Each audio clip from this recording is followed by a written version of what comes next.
Hello and welcome to another session of the Change Exchange, and my very interesting guest, Michelle Constant, radio and television person, and lately for the last 10 years, CEO of VASA.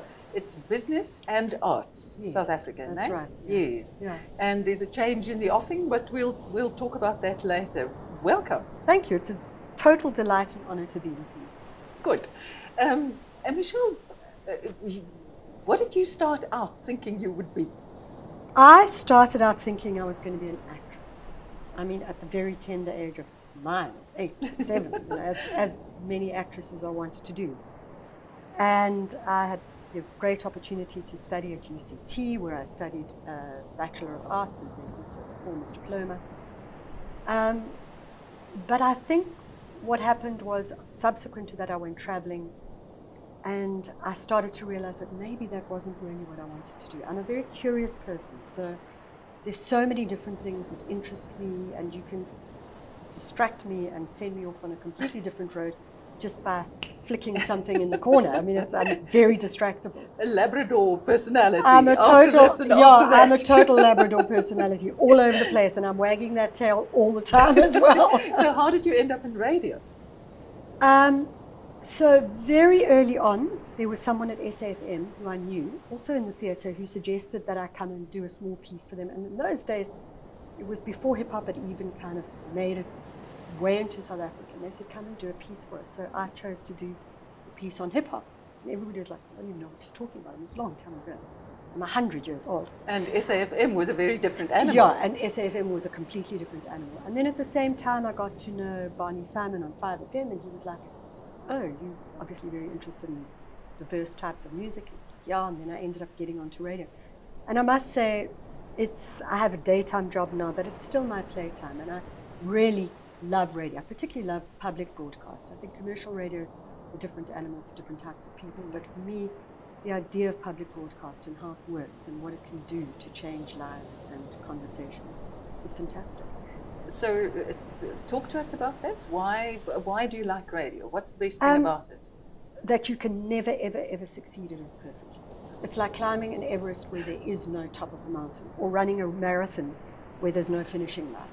So as hard as that sounds, I mean, it sounds awful when I put it like Sounds that. like Sisyphus. Yeah, exactly.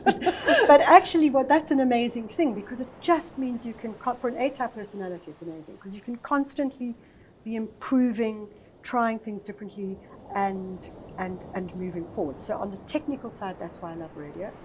And then I love the idea that you get to meet such a diversity of different people, and an incredibly diverse selection of South Africans, and obviously people from around the world as well, but mostly South Africans, who are doing amazing work. So I'm not interested in being an investigative journalist like you have been and still are, I'm sure. I'm more interested in, I like the positive stories, and I like the fact that conversations can unite, they can delight, they can challenge us. I really believe in It's that. this kind of conversation. Yeah, I love it. Yeah, love it. Yeah. So over the years, you've also interviewed hundreds of people. Yeah. Anyone who sticks in your mind? Something that you learned? Something that makes you, that changed you, maybe subtly? I don't know if I could think back so far, because my brain is fried after so many years. But even if I look back over the last few weeks, so recently we interviewed the fantastic author Mandla Langa. And when I listen to Mandla speak, and I listen to the kinds of stories he has to tell, I'm left in awe. Or Patika Ntuli, Professor Patika Ntuli, or the new Vice Chancellor of Cape Town. I mean, she's extraordinary. So every time I meet someone or they come on the show, they say things which make me rethink my own life, make me rethink how I'm approaching the world. Am I opening myself up? Do I have to really address my own white privilege? Do I have to think about that? And I really love that. So everyone has something to offer. There have been some pretty horrible people as well, let's be frank. I'm sure you know. And music is a big part of it. What role does it play in your life? Oh, and why, and where does it come from? Music and the arts in general, actually visual arts as well. I don't know where music came from. Actually, ironically, I mean, when I was a kid, I was mostly listening to classical music when I was very young because my parents were listening to that. And then when my brothers kind of became teenagers, I was listening to what they were listening to.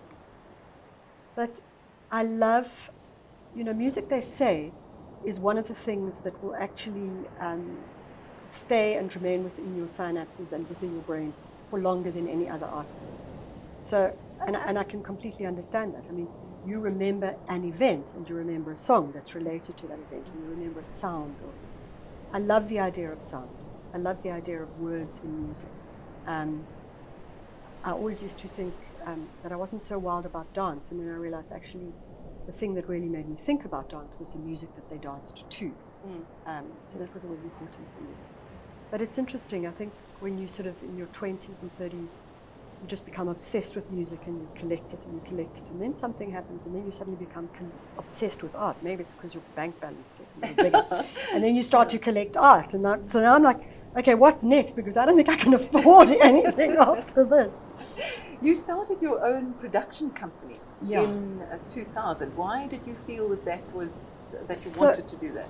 I loved working in the media world, specifically the broadcast world for radio. And I started a company to do various different projects. And the one was for Constitution Hill. We did some of the audio for Constitution Hill for the museum, the cell, and also the choir singing and that kind of thing. And then we started working on Sesame, Takalani Sesame. So we were the very first team to create Takalani Sesame for radio. Hugely challenging. I'm not even sure if we succeeded, but it was a wonderful. Why was it so challenging?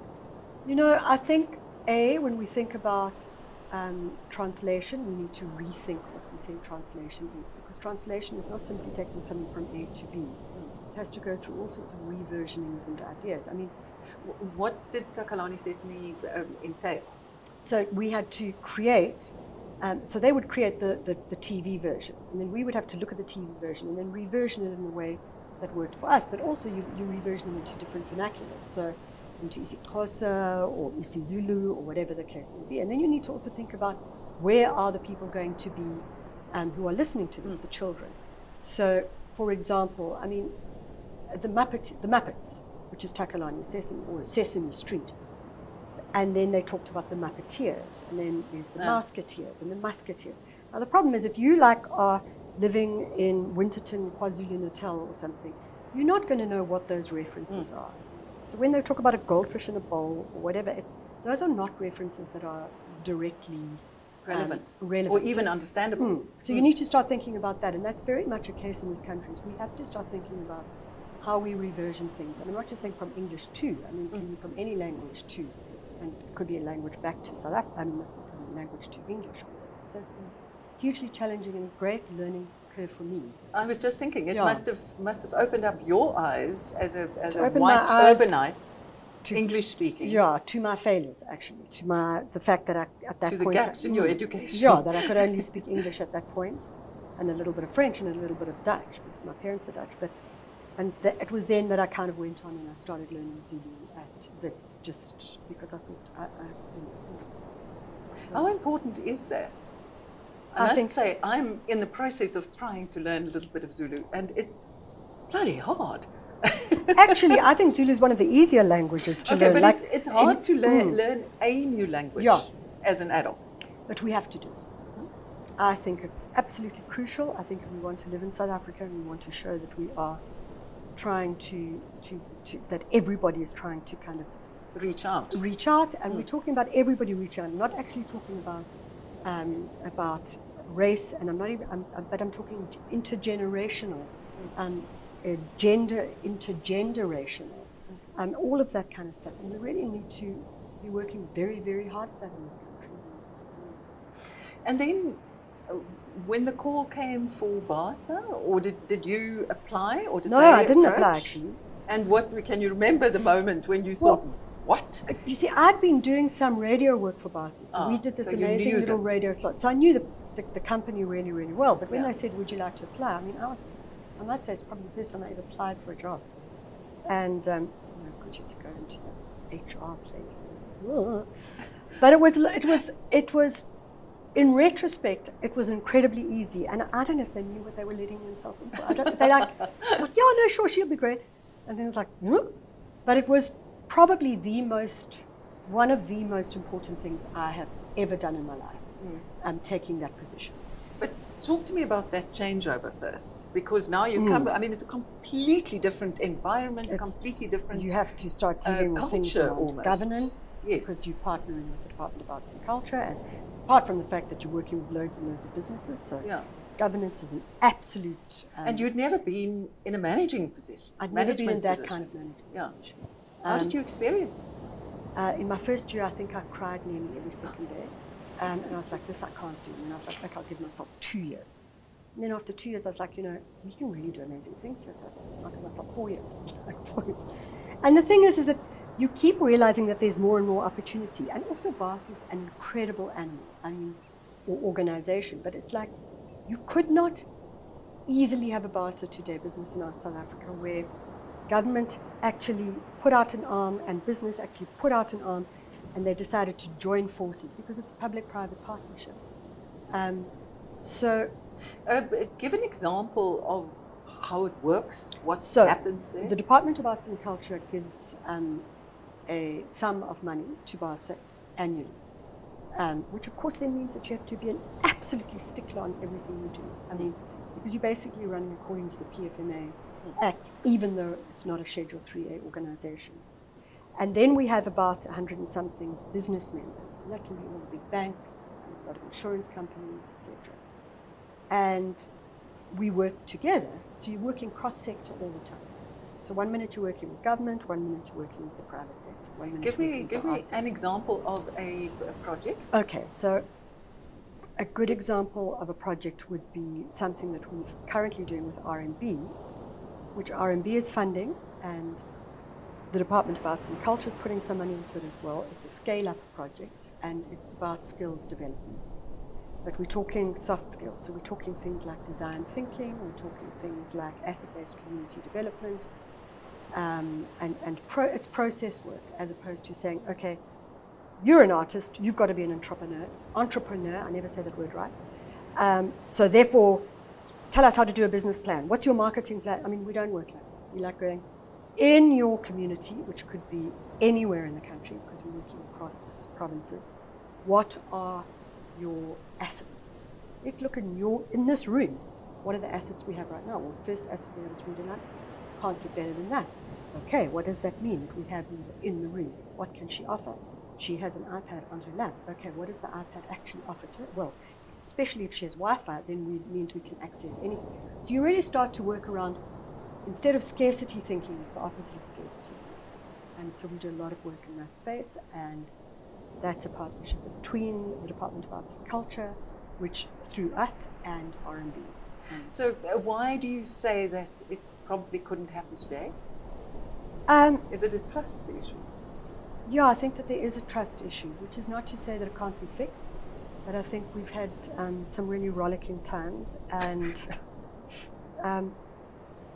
so the advantages is that BARS is an extremely well-run organization. I'm not talking about myself, I'm talking about the organization and how it's run, etc. So the potential is that, we've been going for 20 years. The potential is that partnership continues. But I don't think it would easily be formed today. Also, I don't think the arts is like front of mind at the moment. And I think that's a big issue. Have you seen a change in approach from your business members? Yes. So what we've seen change, so when I started at BARSA, a lot of the money was coming through to the arts through businesses, through corporate social investment.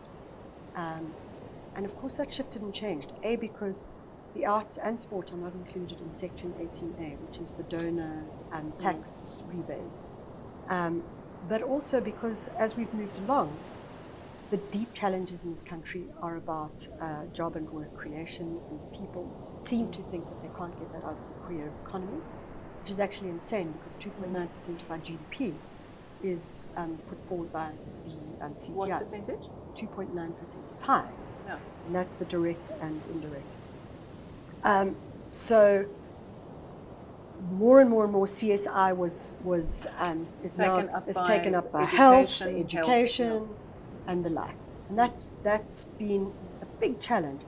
Then what we saw was that the arts went into the marketing budget, and that was all fantastic until about 2008, 2009, because of the economic crash, marketing budgets shrunk. And now what we've been working on, and this is I must say this is kind of my passion, is trying to understand how creativity in the arts works as part of shared value. So how would a business use the arts to drive the way they are really perceived in society, so that they can really engage with society or engage with communities, and at the same time do really, really well. So they can use arts-based thinking or arts-based intelligence through their human resources. They can use it through their transformation agenda. They can use it as part of BEE. They can use it as part of marketing, and so and so and so. And once you go around in that circle, it actually starts to come out as strategy. So R&B is a company that even looks at that. Nando's would be another company that looks at that. And they do it in really, really interesting ways. So it becomes part of their brand, their strategy, their ability to move forward, their perceptions in society and amongst communities. How have you changed in the 10 years that you've been there? I have learnt, and it's interesting, I'm thinking about it now because I am sort of moving to the end of my career there. So I've had to think a lot about what I've learned. I think I've grown up quite a bit, although maybe not really. And what does that mean in itself? I suppose growing up means that you have a level of responsibility. I mean, when you have like 12 people that you're working with, which doesn't sound like a lot, but that you are responsible. You know, you're responsible for making sure that we have money in, we have a budget every single year to work with, that we have a sustainability budget in case something goes wrong. I mean, you start to think much more broadly, much more about your own community that you're working in. You become much more aware of your own failings. I mean, I think the older I get, the more I realize I have to learn. And you start to realize how amazing teams are. I've learned an incredible amount about teams and how they can work together. You did the social entrepreneur Gibbs. program at Loved Gibbs. it. Why did you decide that you wanted a formal education? I thought I was going to go and do a master's, and then I decided, no, this would be more interesting. And it actually really was. I mean, because in many ways, I think if you are going to work in business, you need some of the skills, the business skills. So there's no way I was going to, and there was no way I was going to go and do an MBA. So this was interesting. And it's also interesting because I do believe that the social entrepreneurship space is one that's going to keep growing and growing differently. Although I'm not a big fan of that word, entrepreneurship, probably because I can't say it. But apart from that, I'm not a fan of it. Yeah. I think it positions people in ways that's unfair in this country. And people who have access and agency can easily go the route. People who can't. So, and you've received very interesting and varied awards, the latest of which I think was the French, you're a Chevalier des Arts et des Lettres. I know, and when they gave it to me, you get this like Michael Jackson, like one of those badge things, whatever they call that, and then, but there's no horse, there's no sword, I was very disappointed. I was like, where's the horse? Knight. What difference does something like that make? Well, it makes your parents, not my parents, because my father's no longer alive, but it makes your mom. My mom is terribly happy. And I suppose it's just a little bit of credit. And I think that one of the things... Next time you write a letter, there's something that might catch someone's eye. Yeah, put it. I'm putting it loud, especially as I'm on the phone. But seriously, I think also the not-for-profit sector is an extremely challenging sector. And I think that every now and again a little bit of recognition is probably a good thing. Because you're constantly about having to promote and grow other people and other people's lives. And that's really important. And sometimes you can start to feel very thin-skinned, stretched, very tough. Yeah. So for me, something like that was like, whoa.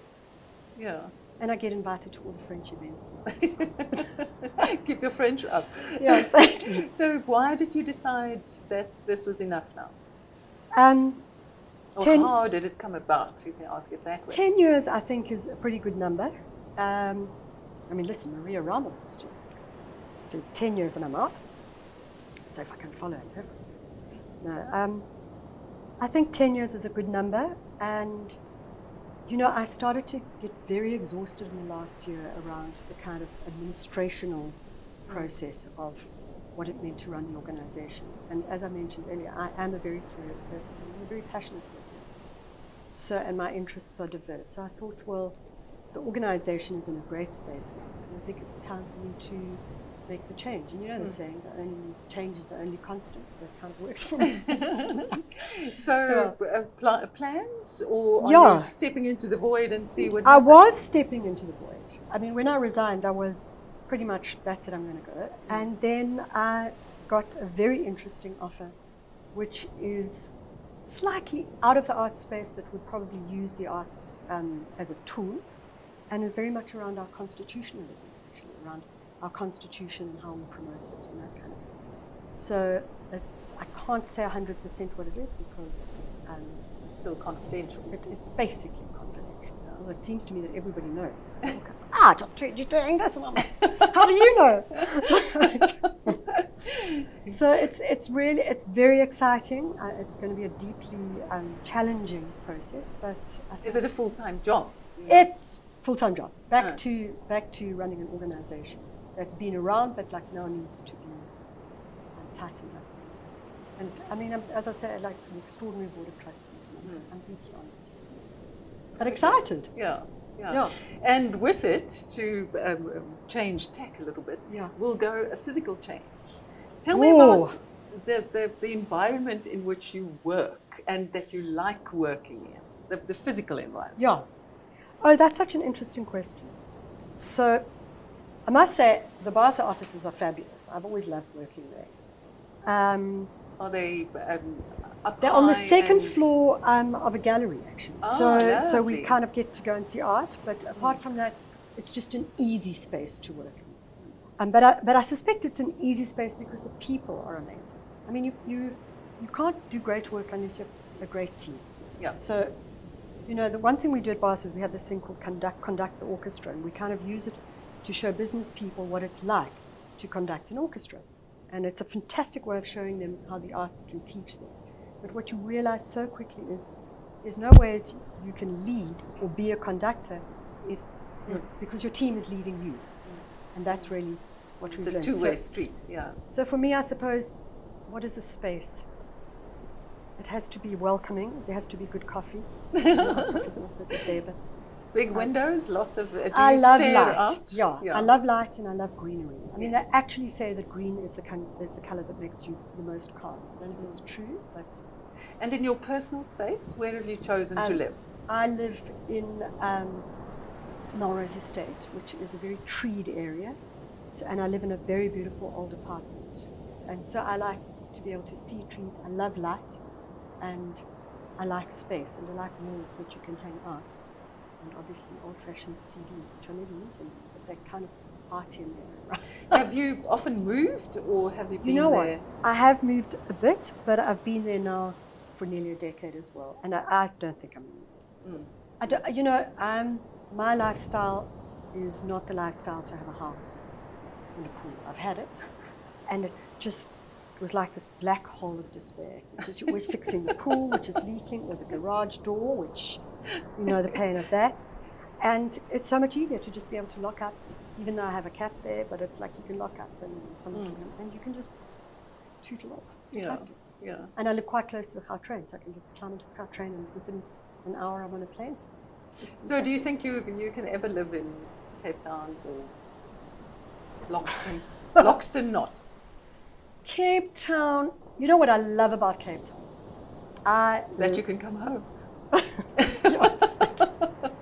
I love water sports. So I love kayaking. I started learning how to surf. My brother's a big surfer, so I started learning how to surf last year. We should all be learning how to surf this year because the waves are going to be very big. So we need to figure that out. And I like that kind of, I like water activities. And I love trail running and that kind of stuff. So Cape Town would be really good for that. But, Joburg is cool. I grew up in KwaZulu-Natal, which is also cool, but maybe a bit too hot and humid for me. Well, The water's good in Durban, though. Yeah. You can definitely surf in Durban, apart from the Great Whites, but you can definitely surf better in Durban than you can in the cold water of Cape Town. Well, good luck for Thank your you. new ventures. Yeah. And may this year also give you opportunities to go and surf. I Sounds really hope so. fantastic. I Yeah. really hope so. Thank you for your time. It's an absolute pleasure. And until the next time, go well.